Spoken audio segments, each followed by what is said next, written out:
Episode 3. The Long War Began.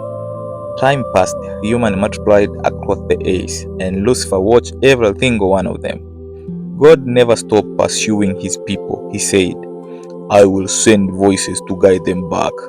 Lucifer looked at the growing population and thought, more people, that means more chances to hurt God. So the war began, not with armies, just with quiet influence, whispers, distraction, and doubt. Scene 2. The prophet alive. God sent prophets like Moses, Isaiah, Jeremiah. One by one, he sent messengers and said, Go tell my people I still love them. Some people listened, most did not. Lucifer watched and thought, kill the messengers, distract the people. It worked every time. And sometimes it did not work. Prophets were rejected, ignored, and killed. But God kept sending more. Scene 3. Every time a prophet was killed, Lucifer celebrated. He thought he really hurt God because God loved his people so much. Because he couldn't hurt God, so he just broke his heart. But God never looked worried, never panicked, never changed his expression. Lucifer noticed this, but did not understand why. Why?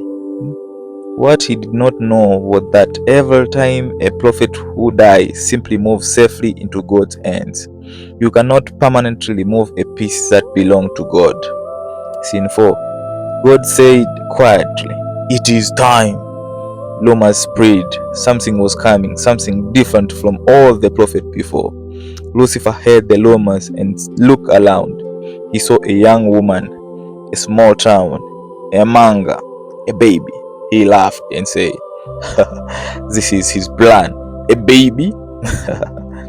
Scene 5. Jesus alive. Jesus grew up in a simple city, nothing impressive by the world standards. But then things started happening. Blind people seeing, deaf people hearing, dead people coming back to life, crowd following everywhere he went. Lucifer stopped. He thought, I need to stop this before it even go any further. Scene 6. The temptation. Lucifer went direct to Jesus on the desert. He offered everything, kingdom, power, comfort. He said, all of this I will give it to you if you bow to me. Jesus refused everything offer without hesitation. Lucifer tried every strategy that has ever worked on human before. None of it worked. He walked away confused and said to himself, Nothing is working on this one. Number 7. Lucifer changed his approach. If he could not tempt Jesus, he would just remove him. He walked through Judas, he stirred up the crowd, he pushed religious leaders, everything built toward one moment. He thought, remove the king, the game ends. His confidence was at its highest point ever.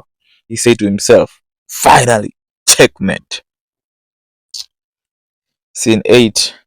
Jesus was crucified. God watched his own son on the cross and said quietly, This is how much I love them.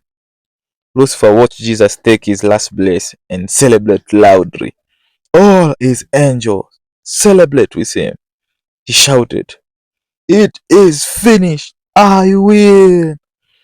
It looked like the greatest victory in the history of war. Scene 8. 3 days later. 3 days later, the tomb was empty. Lucifer stood up, staring at it, silent. The celebration was gone. Everything was quiet.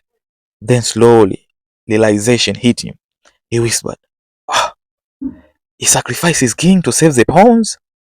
With a long pause. And the king came back. The move he never saw coming. The one move that changed everything. The cross was not God losing, it was God winning in a way nobody expected. So guys, that is the end of episode 3. Stay tuned for episode 4.